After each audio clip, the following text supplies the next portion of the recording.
अभी नई हेडिंग डाला है ना, नई हेडिंग डाले हो, चलिए एक नोट डाल करके कुछ बातें लिख लेते हैं।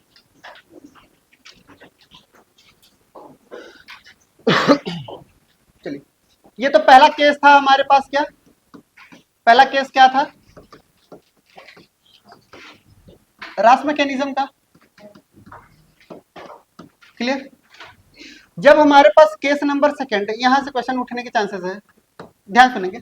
अगर हमने ये कहा कि इफ सोडियम आयन का कंसंट्रेशन, या NaCl का ही हम ले लें, ठीक है, NaCl का कंसंट्रेशन अगर हमने ये कहा कि इंक्रीज कर जाए, क्या कर जाए, NaCl का अगर कंसंट्रेशन अगर इंक्रीज कर जा रहा है, तो हम यहाँ पे देखेंगे कि हमारे पास जो जो जेजी सेल्स आपको दिखाई दे रहा है, सॉरी मैकुला डेंसा, कौन सी सेल्स, जो मैकुला डेंसा आपको दिखाई दे रही है वो एक्टिवेट हो जाएगी।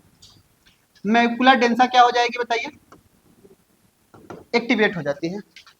और जब मैकुला डेंसा एक्टिवेट होती है तो ये वैसो कॉन्स्ट्रिक्टर का काम करती है। किसकी तरह काम करती है बताइए, वैसो कॉन्स्ट्रिक्टर की काम करती है इन, यहीं पे ध्यान से सुनना है, अफरेंट आर्ट्रियोल में बोल रहा हूं, कैसा आर्ट्रियोल, अफरेंट आर्ट्रियोल के अंदर ये क्या करते हैं, वैसो कॉन्स्ट्रिक्ट करा देती है। क्लियर। और ये जब वैसो कॉन्स्ट्रिक्टर की तरह एक्ट करते हैं, इनके जो GFR होती है वैल्यू वो घट जाती है। क्यों, क्योंकि ये ल्यूमेन हमारे पास कम हो रही है ना, समझ आ रही बात। तो इतना पहले लिख लेते हैं, तो हमारे पास जो GFR होगा हमारे पास, और जो हमारे पास BP होगा, क्लियर, ये दोनों के दोनों क्या हो जाएंगे बताइए, डिक्रीज कर जाएंगे। यानी हम ये बता कर लें कि जो ब्लड फ्लो होगा हमारा, ठीक है, जो ब्लड फ्लो होगा वही हमारा कम हो जाएगा ना, साफ साफ कहना तो ये है हमारा। पूछिए क्यों, क्योंकि हमारे पास ये अफरेंट आर्ट्रियोल था, ये जाने वाले कैसे थे बताइए, इफरेंट आर्ट्रियोल।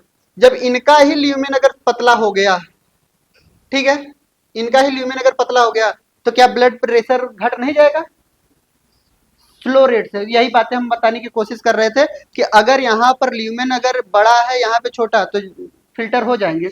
अगर ये दोनों बराबर हो गए तो स्लो रेट हो जाएगा, ठीक है। और अगर यहाँ पे इतना ज्यादा छोटा हो गया कि यहाँ पर ज्यादा बड़ा हो गया, तो हमारे पास ये घट जाएंगे। क्लियर। तो इन सब बात का ध्यान रखना हमें, इसलिए मैं केस अभी लिखवा दे रहा हूँ ना। तुम लोग पैसे देख करके क्वेश्चन आंसर बताओगे क्या। चलिए दूसरा पॉइंट समझते हैं, केस नंबर थर्ड।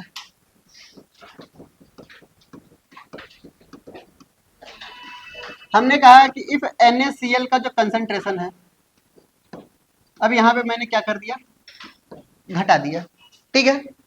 NaCl का कंसंट्रेशन वहां पे बढ़ाया, तो यहाँ पे मैंने क्या किया है, घटाया है। तो यहाँ पे जो मैकुला डेंसा है, मैकुला जो डेंसा है वो फिर से क्या होगा बताइए, एक्टिवेट होगा। यानी किसी भी तरीके का अगर आयनिक बैलेंस अगर डिस्टर्ब होता है, तो हमारे जेजी अपैरेटस ही एक्टिवेट होते हैं, चाहे वो बढ़ेगा चाहे घटेगा, ठीक है। इसीलिए तो हमने उसको बोला था स्पेशल सेंसिटिव रीजन, याद आ रही है। यानी कुछ भी गड़बड़ी होती है वो तुरंत एक्टिवेट हो जाते हैं। तो हमने NaCl यहाँ पे थोड़ा सा घटा, तो ये क्या हो गया बताइए, एक्टिवेट हो गए। और एक्टिवेट होने के बाद ये क्या किए, ये वैसो डायलेटर का काम करते हैं। किसका काम करते हैं, vaso dilator of afferent arteriole. कैसे आर्ट्रियोल, अफरेंट आर्ट्रियोल, ये वैसो डायलेटर का काम किए। और जब वैसो डायलेटर अगर अफरेंट आर्ट्रियोल की बात कर रहे हैं, तो इनका क्या होगा, ब्लड प्रेशर घटेगा कि नहीं घटेगा, अरे बोलिए। तो GFR हमारे पास क्या होगा, घटेगा कि नहीं घटेगा। तो हमें यही बात याद रखनी है कि ये सारी पॉइंट आपको ये याद रखना है। क्लियर।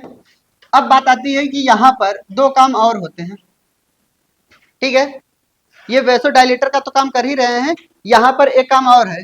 यहाँ पर वैसो डायलेटर वाया, ठीक है, एक हार्मोन है, उस हार्मोन का जिक्र आ गया। उस हार्मोन का नाम क्या है, प्रोस्टाग्लैंडिन हार्मोन। उस हार्मोन का नाम क्या है, प्रोस्टाग्लैंडिन हार्मोन।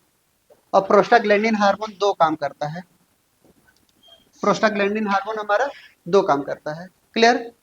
एक हमारे पास क्या करता है, GFR को और हमारे BP को बढ़ाने का काम करता है।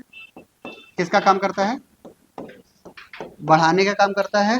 और इनका तीसरा काम बताएं, ये रेनिन का सिक्रीशन भी कराता है। किसमें मदद करते हैं? रेनिन के सिक्रीशन में भी ये मदद करते हैं। क्लियर? जल्दी करिए। एक तरीका का ऐसा केमिकल सब्सटेंस जो हमारे ल्यूमेन को बड़ा कर दे, डायलेट कर दे। ठीक है, डायलेशन का मतलब होता है चौड़ा करना। ठीक है, कॉन्स्ट्रिक्ट का मतलब होता है कम करना।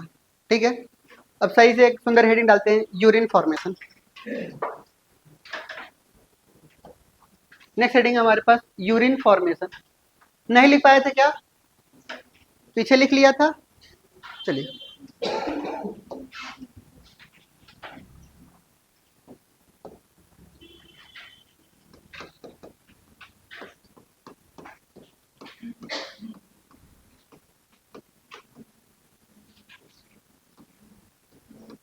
सुनते ध्यान से। हमें क्या करना है? यूरिन का फॉर्मेशन करना है। क्लियर? यूरिन का फॉर्मेशन करने के दौरान हमें कुछ बातें ध्यान से सुननी है आपसे। ध्यान से सुनेंगे। इधर हमने ये कहा कि हम एक तरफ कॉर्टेक्स और एक तरफ मेडुला रीजन को हमने ऐसे बांट दिया। क्लियर? हम आपको ये बताना चाह रहे हैं कि कॉर्टेक्स रीजन में क्या क्या मिलेगा हमें और मेडुला रीजन में क्या क्या मिलेगा। ये हमारे पास क्या नजर आए? बाउमैन कैप्सूल। बाउमैन कैप्सूल के पास ये कन्वोल्यूटेड ट्यूबुल नजर आया। क्लियर? और ये हमारे पास क्या नजर आए? लूपा फेनेले नजर आए। ये लूपा फेनेले नजर आए। ठीक है, ये हमारे पास क्या नजर आया? डीसीटी। ये डीसीटी, ये डीसीटी। ये आगे चल करके ओपन होता है, कई सारे कलेक्टिंग डक्ट में ओपन होता है। तो हमने यहाँ पे कई सारे कलेक्टिंग डक्ट यहाँ पे बना डाले। क्लियर? और ये हमारे पास इस तरीके के कलेक्टिंग डक्ट। फिर ये आगे चल करके दूसरा डीसीटी बनाएगा, फिर दूसरा लूपा फेनेले, फिर दूसरा बाउमैन कैप्सूल, ऐसे बनता जाएगा। ठीक है, हम किसी एक का जिक्र किए हैं। ये हमारे पास क्या है बताइए? बाउमैन कैप्सूल। ये हमारा क्या है? पीसीटी। ये हमारे पास क्या है? Descending loop of Henley. ये हमारे पास क्या है? ट्रांसवर्स लूप ऑफ हेनले, या फिर हम इसको क्या बोलेंगे अभी? वासा रेक्टा भी बोलेंगे अभी। क्लियर? क्योंकि ब्लड कैपिलरीज चारों तरफ से पाई जा रही हैं। फिर हमने यहाँ पे क्या बोला? इनको ascending loop of Henley, ascending loop of Henley. इनको हमने क्या बोला? डीसीटी। ये हमारे पास क्या हुए? अपर कलेक्टिंग डक्ट। बोलिए, ये अपर कलेक्टिंग डक्ट और ये हमारे पास लोअर कलेक्टिंग डक्ट। क्लियर? इसमें किसी को तकलीफ नहीं। अब इनके चारों तरफ कुछ ब्लड कैपिलरीज आपको नजर आएंगे। क्या नजर आएंगे? ब्लड कैपिलरीज नजर आएंगे। यहां से जाने वाली ब्लड कैपिलरीज को हमने क्या बोला बताइए? Afferent arteriole. यहां से जाने वाले को हमने क्या बोला? Afferent arteriole. क्लियर? ये आगे चल करके बहुत ज्यादा फाइन कैपिलरीज में टूट जाती हैं और यही फाइन कैपिलरीज क्या कहलाती है हमारे पास? Glomerulus tubule. इसी को हमने क्या बोला? Glomerulus tubule. क्लियर? और ये ग्लोमेरुलस ट्यूब्यूल यहाँ से साइड से निकल भी जाती है। ये इसको हमने क्या बोला? Efferent arteriole. इसी को हमने क्या बोला? Efferent arteriole. क्लियर? हाँ, सुनते ध्यान से। डायरेक्ट पूछा जाता है कि which of the following renal tubule is not part of cortex, या रेनल पिरामिड का पार्ट नहीं है। ठीक है, तो रेनल पिरामिड में हमारे पास क्या पार्ट नजर नहीं आता? तो हमने ये देखा था कि ये हमारे पास किडनी कुछ हमने बनाई थी। रेड कलर तो दिखेगा नहीं, हम आपको यहां से दिखा रहे हैं। क्लियर? ये हमने यहाँ पे कुछ किडनी ऐसे बनाई। क्लियर? और ये हमारे पास रेनल पिरामिड बना है। ये हमारे पास रेनल पिरामिड बना है। ये हमारे पास रेनल पिरामिड बना है। हमारे पास ये कॉर्टेक्स का रीजन आपको दिखाई दे रहा था। क्लियर? और यहाँ पे हमारे पास जो बाउमैन कैप्सूल है, ये पीसीटी, ये डीसीटी, लूप ऑफ फेनेले यहाँ अंदर गए होते हैं। ये डीसीटी कुछ इस तरीके से कलेक्टिंग डक्ट की तरफ आ जाते हैं। क्लियर? तो हमारे पास रेनल पिरामिड में सिर्फ और सिर्फ हमें नजर आता है लूप ऑफ फेनेले ही। ठीक है, हमारे पास क्या नजर नहीं आता? जितने भी कॉन्वोल्यूटेड ट्यूब्यूल हैं। क्या बोला हमने? कॉन्वोल्यूटेड ट्यूब्यूल जो होते हैं इज नॉट पार्ट ऑफ किसका? Renal pyramid. वो रेनल पिरामिड का पार्ट नहीं है। ठीक है, यानी वो कॉर्टेक्स में पाए जा रहे हैं। क्लियर? इतनी बात समझ आई? वो रेनल पिरामिड का पार्ट नहीं है। दूसरा क्वेश्चन मैं आपसे बताना चाह रहा हूं, एक पीवाईक्यूज में पूछा गया था आपसे कि इसमें से कौन सा यूरिनिफेरस ट्यूब्यूल का पार्ट नहीं है, ठीक है। Which of the following structure is not belongs to uriniferous tubule, clear. तो हमने आपसे ये कहा था कि यूरिनिफेरस ट्यूब्यूल में, ध्यान सुनिएगा, यूरिनिफेरस ट्यूब्यूल में हमारे पास कौन कौन से लोग आते हैं। बाउमैन कैप्सूल आता है, पीसीटी आता है, लूप ऑफ हेनले आता है, कलेक्टिंग डक्ट आता है, बोलिए।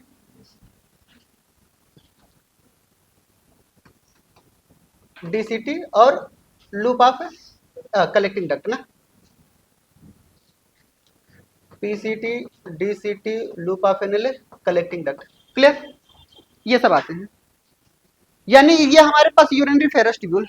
ऑप्शन में एक बार पूछा गया था, हमने ये कहा कि which of the following part is not belongs to uriniferous tubule. Option number A था पीसीटी, ऑप्शन नंबर बी था collecting duct, option number C था हमारे पास क्या, डीसीटी, और ऑप्शन नंबर डी हमारे पास ग्लोमेरुलस ट्यूब्यूल। तो आंसर क्या होगा, ग्लोमेरुलस ट्यूब्यूल। ग्लोमेरुलस ट्यूब्यूल क्या है बताइए, ये फाइन नेटवर्क कैपिलरीज है किसका, आर्ट्रियोल का हमारे, ठीक है। तो ये यूरिनरी फेरस ट्यूब्यूल में नहीं आएगा, क्लियर। तो ये देख लीजिएगा फिंगर टिप्स में ना, क्लियर। आपको ये सारे क्वेश्चन मिलेंगे जरूर।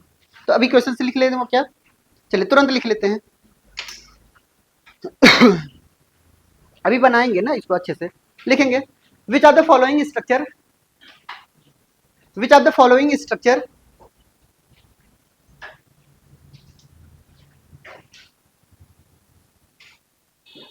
following structure is not belongs to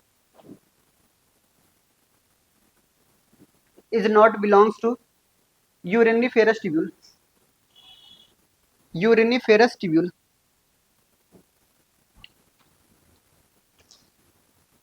clear। Option number A PCT,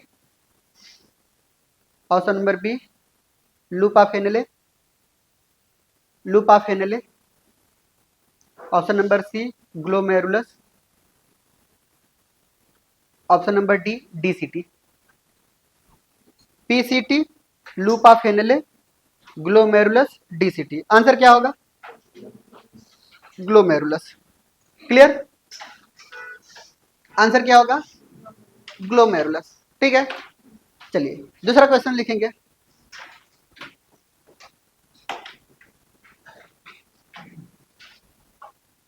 next क्या था क्वेश्चन में, हाँ, विच of the following structure is not part of renal pyramid, which of the following structure, which of the following structure is not part of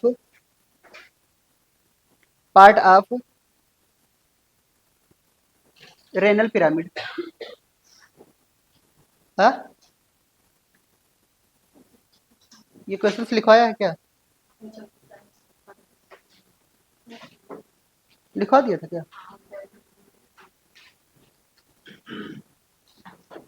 तब क्या रहने दो फिर। तो कौन पूछने आ गया था ये क्वेश्चन, किसी ने पूछा था तब लिखवा रहे हैं। एब्सेंट थे क्या उस दिन,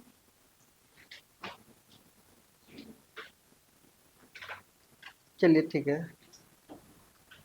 हाँ, कोई पूछा तभी मैं क्लास में लिखवाता हूँ, वैसे लिखवाता नहीं, क्लियर। चलिए सुनते ध्यान से, यानी ये पॉइंट हमें समझ में आया, क्लियर। अब समझते हैं ध्यान से। अब इधर बढ़िएगा, इधर देखेंगे, कुछ बातें अब यहाँ से ध्यान सुनना है। अब यही जो आपको इफरेंट आर्टेरियोल आपको दिखाई दे रही है, ये इफरेंट आर्टेरियोल आगे चल करके, ये आगे चल करके कई सारे कैपिलरीज में क्या होती है, ओपन हो जाती है। यानी कई सारे कैपिलरीज में आगे चल करके ये ओपन हो जा रही है, क्लियर। और ये जो ओपन हो रही है इसी को हमने क्या बोला है, पेरीट्यूबुलर कैपिलरीज बोला है। इसी को हमने क्या बोला है बताइए, ये जो सराउंडिंग में आपके पीसीटी के आसपास दिखाई दे रही है, इनको हमने नाम दिया है पेरी ट्यूबुलर कैपिलरी बोला है इनको, क्लियर। और वही पेरी ट्यूबुलर कैपिलरीज अगर हमारे पूरे के पूरे लूप ऑफ हेनले में फैले हों, पूरे के पूरे किस में फैले हो बताइए, लूप ऑफ हेनले में फैले हो, उसी को हम क्या बोलते हैं, वासा रेक्टा बोलते हैं। यानी the peritubular capillaries which surrounds the loop of Henle is called as vasa recta. Clear. और पेरीट्यूबुलर कैपिलरीज हो चाहे वासा रेक्टा हो, वो कहां से आई हैं, इफरेंट आर्टरियोल की ही कैपिलरीज फाइन कैपिलरीज में टूट गई हैं। क्लियर। फिर हमने ये कहा कि यही पेरीट्यूबुलर कैपिलरीज आगे चल करके हमारे पास डीसीटी के अंदर भी नजर आएंगी। कहां नजर आएंगी, डीसीटी के अंदर भी नजर आती है।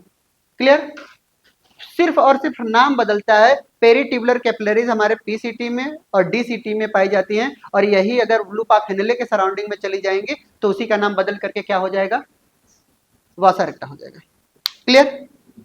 फिर उसके बाद आता है कि हमारे पास जो भी मैकेनिज्म होती है, काउंटर करंट मैकेनिज्म की बात कर लेते हैं, यूरिन फॉर्मेशन की बात कर लेते हैं, सब का सब कहाँ पे होता है, इन्हीं कैपिलरीज के थ्रू और इन्हीं पीसीटी डीसीटी यानी रेनल ट्यूब्यूल के थ्रू ही होता है। क्लियर।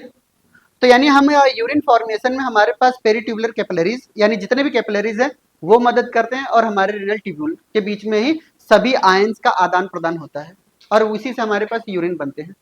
क्लियर। डायग्राम बना लीजिए, सिर्फ और सिर्फ हमें ऐसे डायग्राम बना लेना है बस। क्लियर।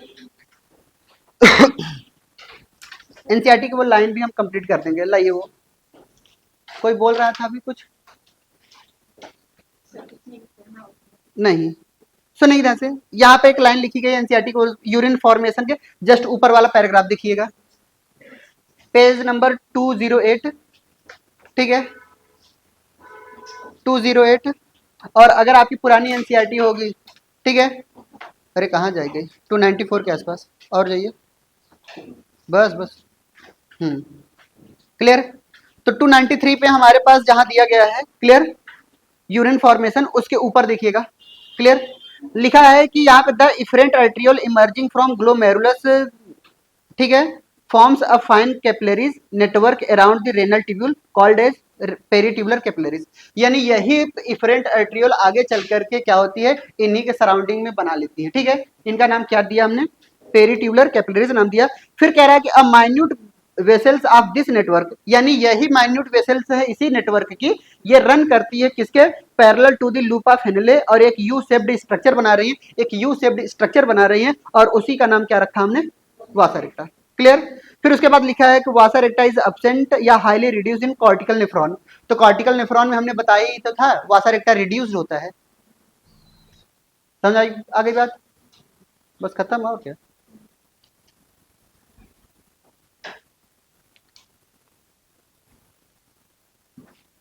जो चीजें जहां पे पढ़ानी है हम वहीं पे पढ़ाएंगे। ठीक है, अगर आपको लगता है कि एनसीईआरटी से सर ये टॉपिक छोड़ करके आगे बढ़ गए हैं, बढ़े नहीं है। ठीक है, NCERT is the best book है, बट उसकी सीक्वेंस बहुत ही खराब है। ठीक है, जो चीजें कब देनी है उसको ये नहीं मालूम। सेल यूनिट ऑफ लाइफ को बेचारे को चैप्टर नंबर 8 में लेकर के गए हैं वो, जबकि उसको पहले चैप्टर में रखना चाहिए। क्लियर। बोलते हैं बेसिक यूनिट ऑफ लाइफ है, और लाइफ पहले ही बारे में पहले ही चैप्टर में पूछ लिया है, व्हाट इज लाइफ। तो ये गलत बात है ना, एनसीईआरटी वालों से एनटीओ से मिलना पड़ेगा हमें। कह रहा है व्हाट इज लाइफ, और लाइफ क्या है उसका आंसर बता रहे हैं चैप्टर नंबर 8 में। अब 7 चैप्टर पढ़ने के बाद हमें लाइफ की जरूरत पड़ रही है।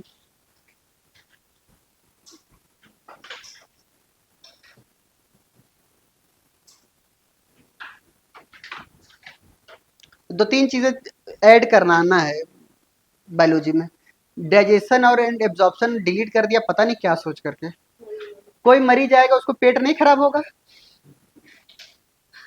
ह्यूमन फिजियोलॉजी बेसिकली रहना चाहिए हमारे नीट में, है कि नहीं, नीट के सिलेबस में।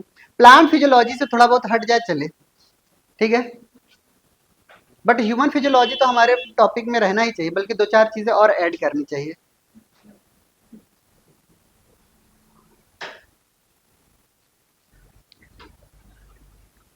क्योंकि एक दो चीज हम अगर सोचे हैं कि अगर परिवर्तन लाना चाहेंगे, इथिकल इश्यूज के लाएंगे टॉपिक। ठीक है, हमारा इथिक्स क्या है, ये सब चीजें ऐड होनी चाहिए। कई बार क्या होता है, हम डॉक्टर बनने के चक्कर में, ज्यादा पैसा कमाने के चक्कर में इथिक्स अपने भूल जाते हैं। क्लियर। तो इथिकल वैल्यूज ये टॉपिक होना चाहिए। लिखवा दे क्या सेंटेंस? तो लिखेंगे the efferent arteriole, the efferent arteriole emerging from glomerulus, the efferent arteriole emerging from glomerulus, glomerulus forms a fine capillaries, forms a fine capillary network around the network around the renal tubule, renal tubule called as peritubular capillaries। उसी को हम क्या बोलते हैं? Peritubular capillary, called as peritubular capillary. Clear? दूसरा point लिखेंगे a minute vessels, a minute vessels, vessels of network, a minute vessels of network run parallel to the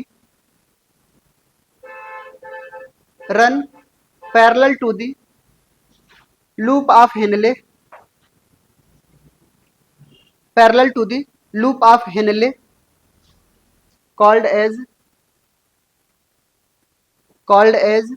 vasa recta, called as vasa recta। Bracket में लिख लीजिएगा U shaped. कैसे shaped के होते हैं? U shaped के होते हैं। क्लियर? दूसरा पॉइंट अगर आपसे पूछा जाएगा तो क्या बताएंगे? Vasa recta reduce in cortical nephron, ठीक है, या एब्सेंट, ठीक है। तो लिख सकते हैं वासा रेक्टा एब्सेंट या रिड्यूस्ड इन कॉर्टिकल नेफ्रॉन। ये चीजें मैं लिखवा दिया हूं कॉर्टिकल नेफ्रॉन में, ठीक है। वासा रेक्टा एब्सेंट या highly reduced in cortical nephron, Vasa रेक्टा reduced या फिर एब्सेंट कह सकते हैं, ठीक है, इन कॉर्टिकल नेफ्रॉन। क्लियर?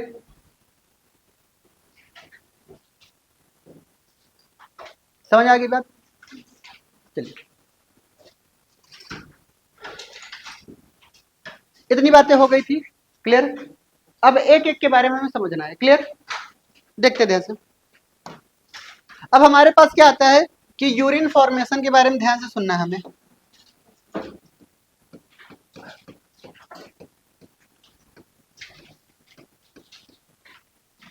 कई बार टॉपिक डलवा चुके हैं लेकिन लिखवा नहीं पा रहे हैं ना यूरिन फॉर्मेशन में। 2-3 बार हेडिंग हो चुका है यूरिन फॉर्मेशन, बट वो पता नहीं कहाँ कहाँ भटक जा रहे हैं, लेकिन यूरिन फॉर्मेशन तक आ नहीं पा रहे हैं ना। सुन ध्यान से। यूरिन फॉर्मेशन में बेसिकली क्या होते हैं कि 3 स्टेप होती है प्रोसेस।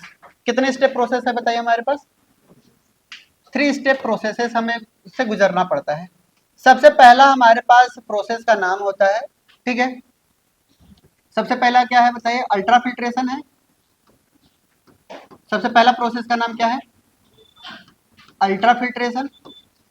दूसरे प्रोसेस का नाम हमारे पास है सेलेक्टिव रीएब्जॉर्प्शन। दूसरे प्रोसेस का नाम क्या है बताइए? Selective reabsorption. और थर्ड प्रोसेस का नाम हमारे पास क्या है? Tubular secretion. थर्ड प्रोसेस का नाम क्या है हमारे पास? Tubular secretion. क्लियर? यानी हमारे पास यूरिन फॉर्मेशन होने के लिए हमें इन 3 चीजों से होकर के गुजरना पड़ेगा। क्लियर? तभी हमारे पास यूरिन का फॉर्मेशन हो पाएगा। जैसे यहां पे ध्यान से सुनेंगे, ये हमारे पास बाउमैन कैप्सूल, ये हमारे पास क्या? पीसीटी, ये हमारे पास क्या? लूप ऑफ Henle, इधर हमारे पास क्या? डीसीटी, और इधर हमारे पास क्या? Collecting duct. क्लियर? कुछ इस तरीके से। और यहाँ पे हमने ऐसे कॉर्टेक्स और मेडुला ऐसे डिवाइड कर लिया। ये कॉर्टेक्स है, ये हमारे पास मेडुला है, ये हमारा कॉर्टेक्स है। क्लियर? अब जो भी यूरिन का फॉर्मेशन होगा इन्हीं कैपिलरीज के ही थ्रू तो होगा। तो सबसे पहला कैपिलरीज जो होगा, ध्यान से सुनेंगे, तो ये अफरेंट अर्ट्रियोल आ रहा है, ये जाने वाला कौन सा है, इफरेंट है। यहाँ पे बहुत फाइन कैपिलरीज बनती हैं और ये इफरेंट अर्ट्रियोल आ जाती हैं। क्लियर? ये हमारे पास कैसे, अफरेंट अर्ट्रियोल, ये हमारे पास इफरेंट अर्ट्रियोल, ये हमारे पास ग्लोमेरुलस। तो जो पहला प्रोसेस आपको दिखाई दे रहा है अल्ट्राफिल्ट्रेशन, ये इन्हीं में होगा। ठीक है, पहले यहां तक हमें पढ़ना होगा। क्लियर? फिर उसके बाद क्या होगा, ध्यान से समझेंगे। अब दूसरा हमारे पास पॉइंट आता है कि दूसरा अल्ट्राफिल्ट्रेशन कहाँ पे होगा। फिल्ट्रेशन तो यहीं पे प्रोसेस हो जाएगा, और जब यहाँ पे फिल्टर होगा तो यहाँ पे ग्लोमेरुलर फिल्ट्रेट आ जाएंगे। ठीक है, यहाँ पे जो भी वैल्यू आएगा वो कैसा आएगा, ग्लोमेरुलर फिल्ट्रेट आ जाएगा। ठीक है, किस रेट से फिल्टर हो रहा है वो अभी बाद में जिक्र करेंगे। जो भी फिल्टर निकला उसी को हम क्या बोलते हैं, फिल्ट्रेट, और जो बच गया उसको हम रिटेंटेट बोलते हैं। क्लियर? फिर उसके बाद आता है कि हमारे पास दूसरा क्या है, सिलेक्टिव रीएब्जॉर्प्शन। सिलेक्टिव रीएब्जॉर्प्शन के चारों तरफ जो ब्लड कैपिलरीज पाई जाएंगी उन्हीं के थ्रू तो होगा। ठीक है, इनके थ्रू और इनके थ्रू, हमारे पास इनके बीच में और इनके बीच में क्या होगा, रीएब्जॉर्प्शन होगा। क्लियर? और सिलेक्टिव रीएब्जॉर्प्शन यहाँ पे पहला पॉइंट होगा। फिर सिलेक्टिव रीएब्जॉर्प्शन कहाँ पे होगा हमारे पास, बताइए, लूपा फेनेले में होगा। फिर इनके भी चारों तरफ ब्लड कैपिलरीज होंगी, फिर इनके चारों तरफ ब्लड कैपिलरीज होंगी। ये प्रोसेस चलता रहेगा। क्लियर? फिर इसके बाद ऊपर जाएंगे तो हमारे पास क्या होता है कि कुछ यहाँ पे भी हमारे पास क्या होते हैं, कैपिलरीज पाई जाएंगे। तो ट्यूबुलर सिक्रीशन कहाँ पे होता है हमारे पास, डीसीटी में होता है। क्लियर? हर जगह होता है ट्यूबुलर सिक्रीशन, पीसीटी में भी होता है, लूपा फेनेले में भी कभी कभी होता है, डीसीटी में भी होता है। सारे प्रोसेस कहीं ना कहीं थोड़ा बहुत आगे पीछे हर जगह होते हैं। क्लियर? बट मैक्सिमम रीअब्जॉर्प्शन कहाँ होता है, पीसीटी में। क्लियर? मैक्सिमम अगर ट्यूबुलर सिक्रीशन होता है तो कहाँ होता है, डीसीटी में। हर जगह कहीं ना कहीं थोड़ा बहुत क्या होता है, रीअब्जॉर्प्शन भी होता होगा, तो कहीं ना कहीं सिक्रीशन भी हो रहा होगा। क्लियर? बट मैक्सिमम की बात होगी तो मैक्सिमम कहाँ पे होता है, यहीं पे होता है। क्लियर? दूसरा पॉइंट हमारे पास समझेंगे कि यहाँ पे भी तो फाइन कैपिलरीज की नेटवर्क होंगी। क्लियर? तो ये हर जगह फाइन कैपिलरीज के बीच में ही होता रहता है। यही हमारे पास क्या है कि ये तीनों प्रोसेसेस इन्हीं से होकर के गुजरना है हमें। क्लियर?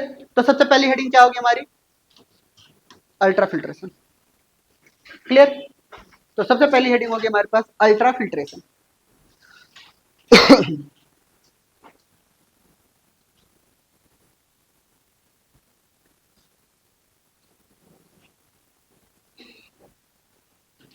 चलिए हेडिंग डालें।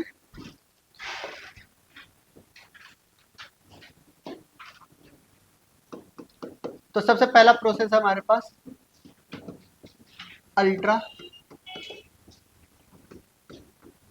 फिल्ट्रेशन। क्लियर? सुनिए ध्यान से, अल्ट्रा फिल्ट्रेशन, ये हमारे पास क्या है, बाउमैन कैप्सूल है। ये हमारे पास बाउमैन कैप्सूल है। क्लियर? इनके चारों तरफ हमारे पास जो भी ब्लड कैपिलरीज पाई जा रही हैं, ये ब्लड कैपिलरीज यहां से पाई गई। इस कैपिलरीज को हमने क्या बोला, बताइए, अफरेंट आर्ट्रियोल बोले। क्लियर? यहां से ये गई, यहां पे चली गई। क्लियर? इनको इनके बीच में क्या आई, बहुत सारी ब्लड कैपिलरीज बनी। क्लियर? यहां पे जाने वाले को हमने क्या बोला, इफरेंट आर्ट्रियोल बोल दिया। क्लियर? अब हमने ये कहा कि हमारे पास यहीं से फिल्टर होना है। क्लियर? तो हमें कुछ बातें आपको ध्यान से सुनना है कि यहाँ पर कभी भी आपको हमने बताया था क्या, कि इंडोथेलियल सेल्स के बीच में, ठीक है, और इनके बीच में एक हमारे पास क्या पाए जाते थे, बताइए, बेसमेंट मेम्ब्रेन पाए जाते थे। याद आ रही है? फिर इनके पास क्या होता था कि यहाँ पर, क्लियर, यहाँ पर कुछ सेल्स आपको नजर आती थी जिसको हम पोडोसाइट्स बोलते थे। ये हमारे पास कुछ इस तरीके की पोडोसाइट है। क्लियर? ये हमारे पास क्या है, कुछ पोडोसाइट्स की सेल्स आपको मैं बना रहा हूं। क्लियर? ये हमारे पास क्या है, पोडोसाइट्स की कुछ सेल्स हैं। क्लियर? इसी को तीनों को मिला करके हमने क्या नाम दिया था, तीनों को मिला करके ग्लोमेरुलर फिल्ट्रेट मेम्ब्रेन का था क्या, ऐसे ही कुछ।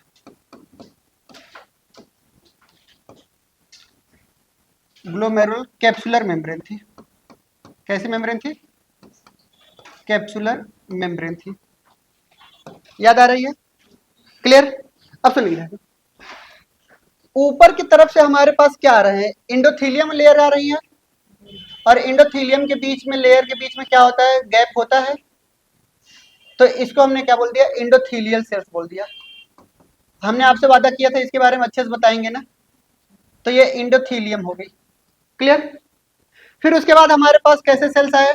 बेसमेंट वाले आए, तो हमने यहाँ पे इनको क्या कर दिया? बेसमेंट मेम्ब्रेन बोल दिया। इसको हमने क्या नाम दिया?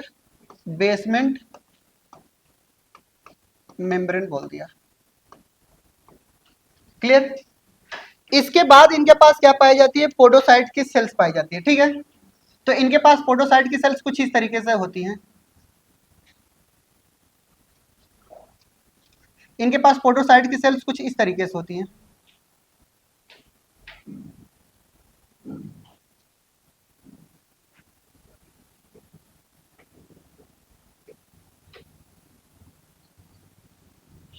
ये हमारे पास किसकी सेल्स है? पोडोसाइट्स की सेल्स है। क्लियर? अब ये क्या करती हैं? आगे चल करके यही हमारे पास क्या बनाती हैं? फिल्ट्रेशन स्लिट्स बनाती हैं। याद आ रही है? इसी को हम क्या बोलते थे बताइए? स्लिट्स पोर बोलते थे। याद आ रही है?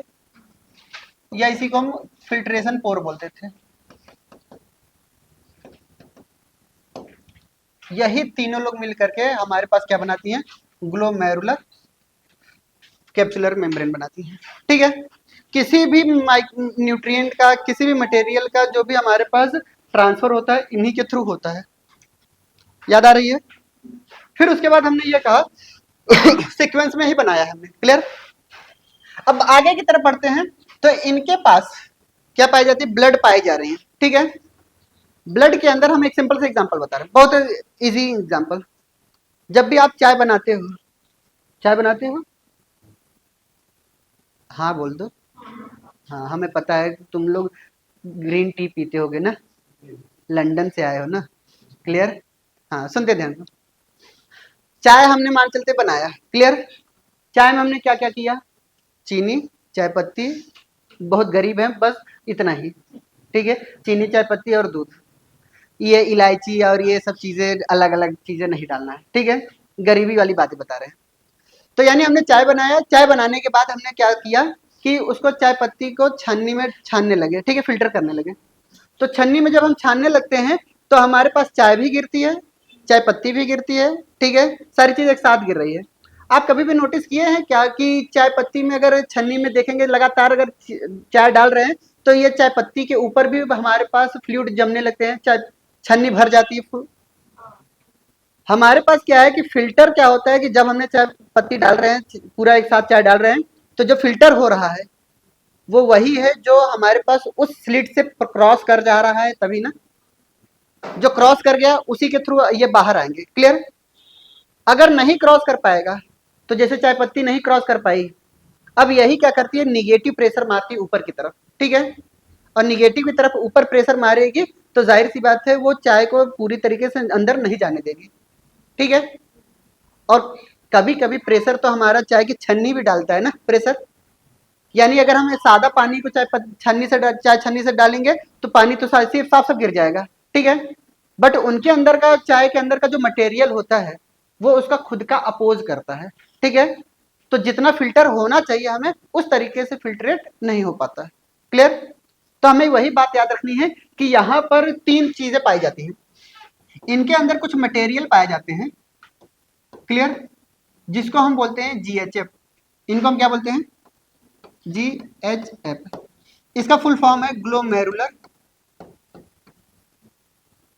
Glomerular hydrostatic pressure.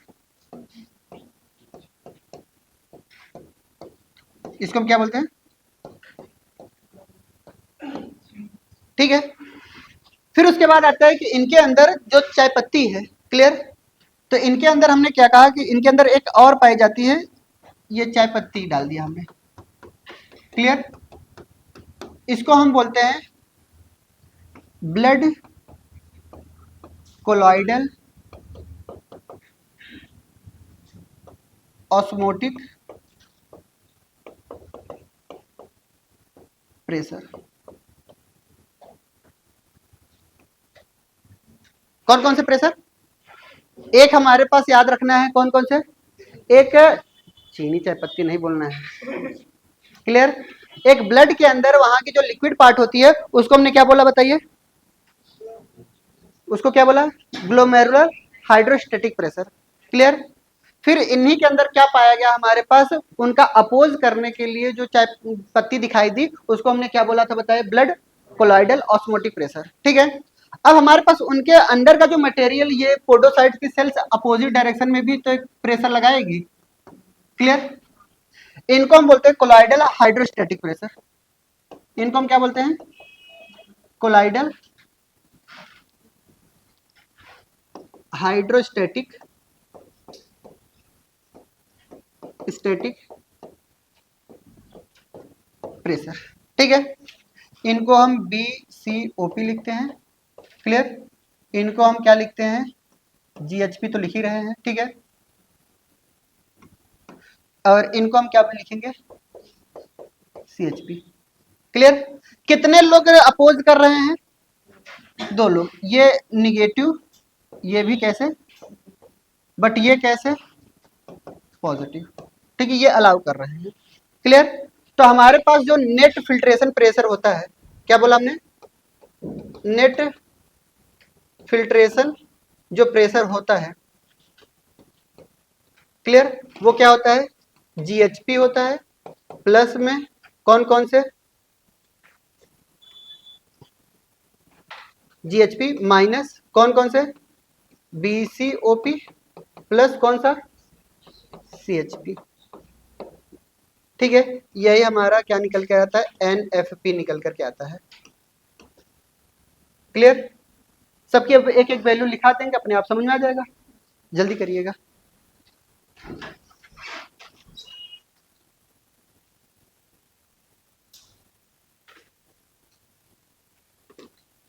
हो गया? इसके बाद वाले जो संडे आएंगे उसमें आपका फुल लेंथ का टेस्ट होगा। इस संडे के अलावा, मतलब 23 को तो संडे है, 23 की जगह 25 को हो रहा है ना टेस्ट। हाँ, उसके बाद जो संडे आएगा उसमें फुल लेंथ का टेस्ट होगा, टॉपिक वाइज जो भी होंगे माइनर टेस्ट ना। उसमें हमारे सिलेबस पूरे हुए यही तीनों चैप्टर ही रहेंगे, सेम चैप्टर, क्लियर? फिर जो आने वाला संडे होगा वो इंडिविजुअल बायोलॉजी का होगा, और उसमें लोकोमोशन भी खत्म हो चुका होगा उस समय, क्लियर?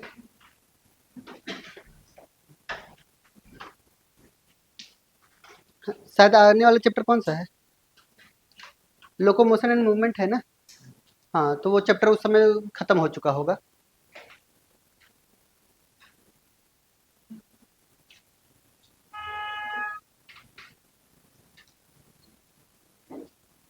जुलाई में ह्यूमन फिजियोलॉजी खत्म कर देंगे, टेंशन न लो, ताकि अगस्त से हम जेनेटिक्स में घुस जाए ना। जेनेटिक्स सबसे लास्ट में कराएंगे ना, सोच रहे हैं। नहीं तो फिर बाद में खराब खराब चैप्टर बचेगा, लास्ट में जाते जाते मन भी नहीं लगेगा, आओगे भी नहीं।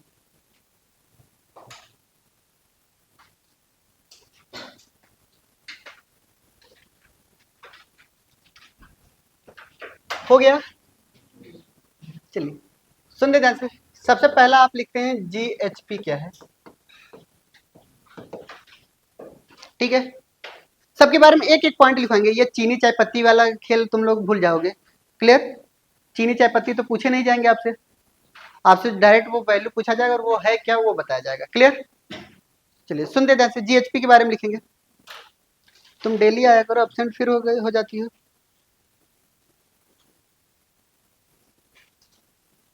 एब्सेंट थी ना तुम?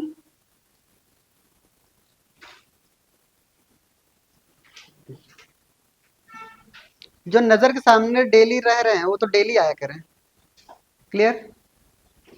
नजर के सामने तो सब हैं, बट कभी कभी निगाह हमेशा उसी चीज को ढूंढती है जो एब्सेंट रहता है, तो ऐसे लोग तो प्रेजेंट रहा करें। समझ रहे हो सरिता? तुझे बहुत ठंडी लग रही है ना?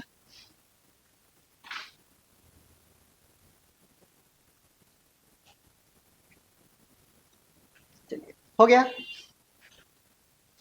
बस करो, रहने दो, इससे ज्यादा नहीं। ठीक है, सुनते ध्यान से, जीएचपी के बारे में लिखेंगे। ग्लोमेरुलर ग्लोमेरुलर हाइड्रोस्टैटिक प्रेशर, इसका पहले फुल फॉर्म ही लिखेंगे, glomerular hydrostatic pressure.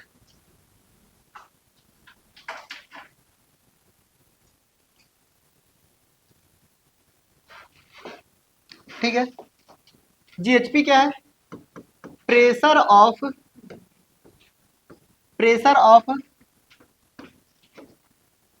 Glomerulus capillaries. किसका प्रेशर बताइए? ग्लोमेरुलर कैपिलरीज के द्वारा जो प्रेशर लगाई जाती है उसको हम क्या बोलते हैं?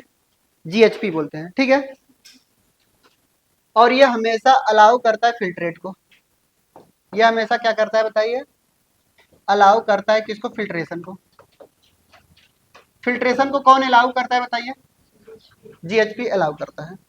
क्लियर? इसलिए इसको हम क्या बोलते हैं? इसको हम पॉजिटिव वे में लेते हैं इनको हम। इसलिए इसकी वैल्यू कैसे लेते हैं? क्यों? क्योंकि हमें फिल्ट्रेशन कर रहा है, अल्ट्रा फिल्ट्रेशन में जो मदद करता है उसे हम क्या बोलेंगे? पॉजिटिव लेंगे कि नहीं? बोलिए। चलिए दूसरा पॉइंट, दूसरा हेडिंग क्या है हमारे लिए? BCOP. BCOP blood colloidal osmotic pressure. Blood colloidal osmotic pressure,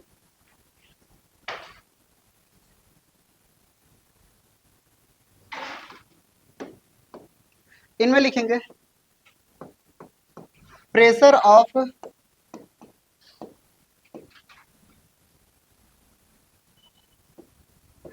plasma protein. Pressure of plasma protein. Clear? अगर ये प्लाज्मा प्रोटीन है, ये दूसरा पॉइंट, ये रेजिस्ट करता है फिल्ट्रेशन को। ये फिल्ट्रेशन को क्या कर रहा है बताइए? रेजिस्ट कर रहा है। इसलिए इसकी वैल्यू को क्या लेंगे हम? निगेटिव लेते हैं। समझ बात? ये हमेशा क्या करता है कि बीसीओपी जो होता है हमारे पास, ये प्रेशर किसका है? प्लाज्मा प्रोटीन का। और प्रोटीन क्या है? वही हमने बताया कि जो चाय की छोटे छोटे पार्टिकल्स होते हैं वो अपोज कर रहे हैं। क्लियर? तो यही बीसीओपी है हमारा। नेक्स्ट आता है हमारे पास क्या? सीएचपी। नेक्स्ट हमारा क्या है? Colloidal hydrostatic pressure. ठीक है, सीएचपी में लिखेंगे कोलॉइडल हाइड्रोस्टैटिक प्रेशर।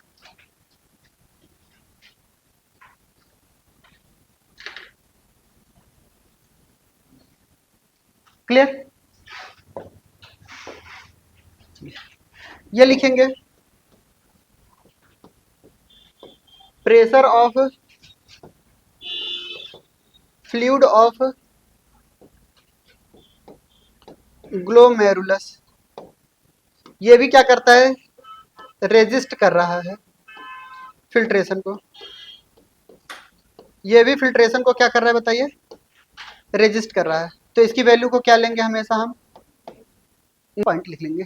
जो जीएचपी की वैल्यू होती है, क्या बोला? जीएचपी की जो वैल्यू होती है वो 60 से लेकर के 75 mmHg की होती है। कितनी mmHg की होती है? 60 से लेकर के 75 mmHg की होती है।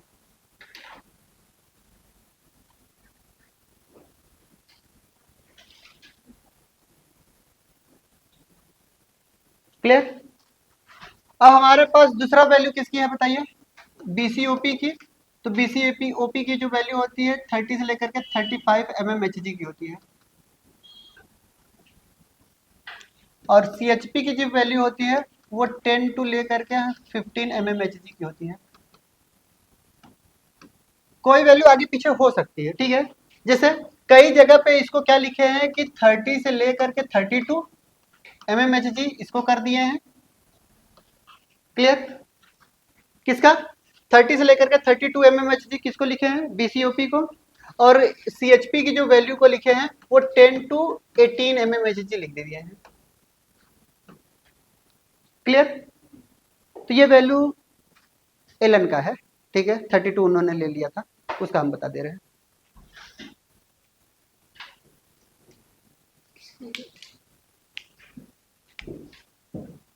अरे इसी को मानिए, कैलकुलेशन करने में हमें आसानी होगी ना, मैथमेटिक्स स्टूडेंट थोड़ी ना है। क्लियर? मोटा मोटा हिसाब रहे तो अच्छी बात रहती है ना। और मोटा मोटा हिसाब कर मिला जुला करके आंसर हमारा नेट फिल्ट्रेशन प्रेशर की जो वैल्यू लानी है हमें 10 mmHg की लानी है। कितनी लानी है? 10। उतना ही आएगा, काउंट कर लीजिएगा। ठीक है, समझ रहे हैं? ये रटा हुआ चीज है। क्लियर? ज्यादा दिमाग लगाने की जरूरत नहीं है। तो हमने क्या किया, आपके लिए आसान बनाया कि जो NFP है वो GHP minus BCOP plus CHP था। क्लियर? GHP को 55 ले लिया हमने, BCOP को हमने 30 ले लिया और प्लस इनको हमने 50 ले लिया। क्लियर? तो यहाँ पे हमने क्या किया कि 55 माइनस में 45 mmHg आ गया मेरा। बोलिए बात सही है? तो यानी हमारे पास NFP कितना आ गया बताइए? 10 mmHg का आ गया। क्लियर? आसान बना दिया हम आपके कहानी को। हमें हमारा इंटरेस्ट किसमें है? हमारा इंटरेस्ट किसमें है? नेट फिल्ट्रेशन प्रेशर में। ठीक है, हमारा इंटरेस्ट किसमें था? नेट फिल्ट्रेशन प्रेशर में, जिसकी वैल्यू कितनी होती है? हो गया? चलिए इधर देखिए, इधर देखिए, ये हमारे पास क्या है? बाउमैन कैप्सूल। इनके चारों तरफ यहां से गया है कौन सा? अफरेंट। इधर गया है कैसा? डिफरेंट। ये ब्लड कैपिलरीज यहाँ पे आई। क्लियर? यहां से यहां तक। क्लियर? हमारे पास अगर हम GFR की वैल्यू बताएं, किसकी वैल्यू बताएं? GFR की जो वैल्यू बताएं वो कितना होता है? 125 ml पर मिनट होता है। एक मिनट में कितना ml बात हो गया बताइए? 125 ml एक मिनट में फिल्टर कर लेता है हमारा ग्लोमेरुलस। ठीक है, अगर हम इसके दिन की बात करेंगे तो 180 लीटर हमारे पास क्या होते हैं? एक दिन की बात करेंगे, कितना? 180 लीटर पर डे। एक दिन में कितना लीटर बताइए? 180 लीटर डेली फिल्टर करते हैं। आप हमें बताइए, क्या 180 लीटर आप पानी पी जाते हो? तो फिल्टर क्यों इतना हो रहा है? हम आपको समझा रहे हैं। क्लियर? जैसे मैंने आपसे ये कहा कि ये गेट है, ठीक है, अब हमें ये देखना है कि इस गेट से कितने लोग पास हो रहे हैं। ठीक है, 25 बार तो यही आना जाना लगा दी। कितना काउंट हो गया इनका? 25 टाइम्स। ठीक है, सरिता बहुत हल्की थी, उन्होंने 500 बार ऐसे ऐसे चक्कर लगा डाला। ठीक है, गेट पे ही खड़े होकर यहाँ कूदी, यहाँ कूदी, यहाँ कूदी, यहाँ कूदी। तो यानी ये फिल्ट्रेशन में ही काउंट होगा हमारे पास। क्लियर?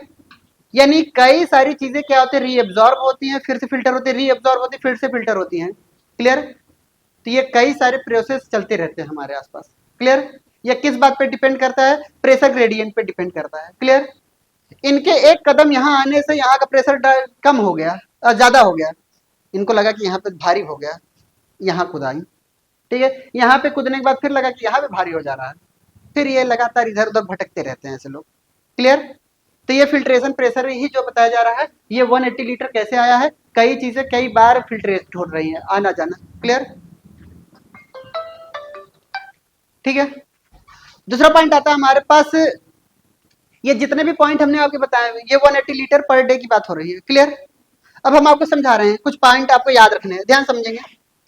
हमने ये कहा कि हमारे पास ये ब्लड यहां से फ्लो हो रहा है, ध्यान से सुनिएगा। ये जो ब्लड फ्लो हो रहा है, इससे कितना ब्लड फ्लो हो रहा है? ठीक है, तो 1100 से लेकर के 1200 ml ये हमारे पास क्या है? ब्लड फ्लो है। क्या है बताइए? 1100 से लेकर के हमारे पास 1200 ml ब्लड जो होते हैं हमेशा अफरेंट आर्ट्रियोल में ब्लड फ्लो हो रहे होते हैं। किसमें फ्लो हो रहे हैं बताइए? ये ब्लड फ्लो की बात हो रही है। क्लियर? अगर इसमें हम आपसे पूछें कि प्लाज्मा कितना फ्लो हो रहा होगा, तो कैसे निकालेंगे प्लाज्मा कितना फ्लो हो रहा है? टोटल ब्लड का 55% कर दीजिए ना, यही तो लगाना है दिमाग ना।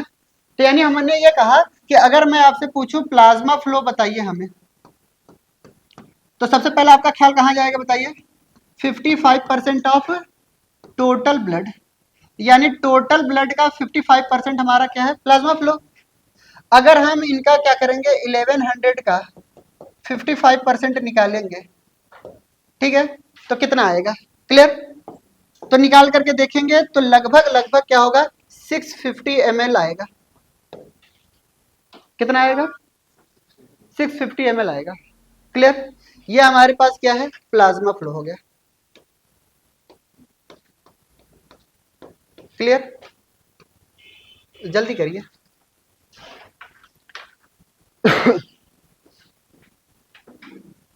समझ आई बात?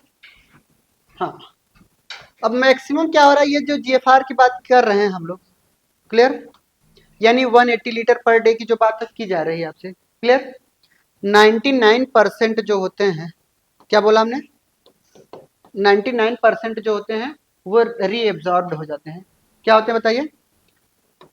रीएब्जॉर्ब्ड, यानी जितना फिल्टर हुए हैं फिर से रीएब्जॉर्ब्ड हो जा रहे हैं बॉडी के द्वारा। यानी सिर्फ और सिर्फ कितना परसेंट कन्वर्ट हो रहे हैं? ओनली 1% जो हो रहे हैं वो कन्वर्ट हो रहे हैं किस में बताइए? Converted into urine. सिर्फ और सिर्फ 1% कन्वर्ट हो रहे हैं। अगर हम इनका 1% निकालेंगे, क्लियर, तो इनका 1% अगर निकाला जाए तो कितना आएगा? 1% निकाल करके दिखाइए। तो हम यही कहेंगे कि 1.8 लीटर की बात की जा रही है एक दिन की, ठीक है, यही तो आएगा। ठीक है, 180 लीटर की जगह पे 100 से मल्टीप्लाई करेंगे कितना आएगा? 1.8 आएगा। अब हमने ये कहा कि अगर इसी की बात अगर हम कर रहे हैं किसकी? जीएफआर में यहाँ की वैल्यू की 125 ml है, ठीक है, इसको अगर हम किस में कन्वर्ट करना चाहेंगे? ml में कन्वर्ट करेंगे तो कितना आएगा हमारे पास? ठीक है, तो 1.8 लीटर हमारे पास क्या होता है कि, या फिर हम इसको लगभग लगभग 1.5 लीटर हम मान चलते हैं, ठीक है, इतना लीटर एक दिन में हम यूरिन को यूरिनेट करते हैं। क्लियर हो गया? चलिए देखते हैं, सुनते हैं, एक पॉइंट और समझते हैं। अब फिर से रिवाइज करा रहे हैं हम इनको। क्लियर? हमने ये कहा कि हमें अल्ट्रा फिल्ट्रेशन करना था। क्या करना था? अल्ट्रा फिल्ट्रेशन करना था। तो अल्ट्रा फिल्ट्रेशन के दौरान क्या होता है कि जितने भी छोटे छोटे पार्टिकल्स होंगे वही फिल्टर हो जाएंगे हमारे बॉडी में। क्लियर? और किसके थ्रू होंगे? ग्लोमेरुलर फिल्ट्रेट रेट से होंगे। क्लियर? तो नेट फिल्ट्रेशन प्रेशर जो होता है वो हमारा कितना आता है? 10 mmHg का आता है। क्लियर? अब हमने ये कहा कि जीएचपी की जो वैल्यू थी वो कितना बताया हमने? 55 mmHg बताया। फिर उसके बाद बीसीओपी की वैल्यू कितनी बताई? 35 बताई। और उसके बाद हमने किसका वैल्यू बताया? सीएचपी की, उसकी 10 वैल्यू बता दी। क्लियर? एक एवरेज वैल्यू लेकर के चले हम। तो हमने ये कहा कि अगर हम इन टोटल वैल्यू को अगर हम नेट देखेंगे तो हमारे पास जीएचपी प्लस हम माइनस करेंगे किसको? बीसीओपी प्लस सीएचपी। ठीक है, तो जो भी वैल्यू आएगी हमारी निकल करके कितना आती थी बताइए? 10 mmHg की आती थी। क्लियर? हमने कहा कि अगर ये प्रेशर इतना ग्रेडियंट जनरेट हुआ तो जाहिर सी बात है प्रेशर यहाँ पे चला आएगा। क्लियर? तो यानी ये जो वैल्यू आएगी वो जीएफआर की जो वैल्यू आएगी वो कितनी आएगी? 120 ml पर मिनट। एक मिनट में कितनी बार ये कितना फिल्टर कर लेगा? 125 ml फिल्टर कर लेगा। अगर ये एक दिन की बात पूछी जाएगी तो कितना बताएंगे बताइए? 180 लीटर आप पर डे की बात करेंगे। क्लियर? फिर हमने ये कहा कि हमने जितना भी फिल्टर हो रहे हैं क्या पूरा का पूरा हमें फिल्टर करना है? नहीं, 99% उसमें से क्या हो जाते हैं बताइए? रीएब्जॉर्ब हो जा रहे हैं। बस सिर्फ और सिर्फ 1% कन्वर्ट हो रहा है किसमें? यूरिन में। सामान्य एक पुरुष जो होता है, ठीक है, वो क्या करता है? 1.8 लीटर यूरिन निकाल देता है रोज। ठीक है, दूसरा पॉइंट आता है हमारे पास, यहाँ पर बात करेंगे तो ये जो ब्लड फ्लो हो रहा है उसका रेट क्या है? तो हमने ये देखा कि ग्लोमेरुलस के अंदर यहाँ पर इतने रेट से ब्लड फ्लो हो रहे हैं। अगर इसी का प्लाज्मा फ्लो निकालना पड़ेगा तो कैसे निकालेंगे? टोटल ब्लड का प्लाज्मा कितना परसेंट होता है? 55% होता है। तो इसका 55% निकालेंगे तो कितना आएगा? 650 ml पर मिनट आ जाएगी वैल्यू। क्लियर? फिर हमने ये कहा कि हमारे पास जितना प्लाज्मा फ्लो, ये सारे वैल्यू आपसे पूछे जाएंगे। क्लियर? आप चाहे जो वैल्यू निकालेंगे तो ये वैल्यू आपको इतनी ही याद रखनी है। क्लियर? हम जो भी वैल्यू बताए थे वहां पर 60 से लेकर के 65 या 75 ऐसे बताए थे। फिर 10 to 18 लाख बताया था सीएचपी का। क्लियर? फिर हमने बीसीओपी का 30 से लेकर के 32 बताया था या 35 बताया था। क्लियर? ये वैल्यू सिर्फ और सिर्फ ऐसे बताने के हैं, सिर्फ और सिर्फ आपको इस पे ध्यान देना है अच्छे से। क्लियर? और आपको इस पे ध्यान देना है, आपको इस पे ध्यान देना है इन सब वैल्यू पे ही ध्यान देना है। क्लियर? हो गया। ये रहा हमारा अल्ट्रा फिल्ट्रेशन। क्लियर? लाइए एनसीईआरटी से रीडिंग करा दे। बहुत कुछ है।